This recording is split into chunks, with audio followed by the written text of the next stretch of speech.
નમસ્તે ગાઈસ, તો આજે આપણે છોકરીઓને દેવાનું છે આ લાણીમાં. આ છેલ્લો દી છે પૂનમ, તો એક આઈસ્ક્રીમ રાખવાનો, એક આખો કપ સેટ આપવાનો છે, તો તમે જુઓ.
તો ગાઈઝ, તમે જોઈ શકો છો, આપણે આજે છોકરીઓને આપણે લાણીમાં એટલે ઇનામમાં આપણે આજે કાંઈ નથી દેવામાં આવતું, ખાલી 3500 રૂપિયા આપી દેવામાં આવે છે.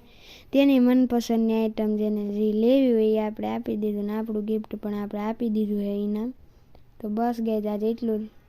તો કાલે મળીએ. જય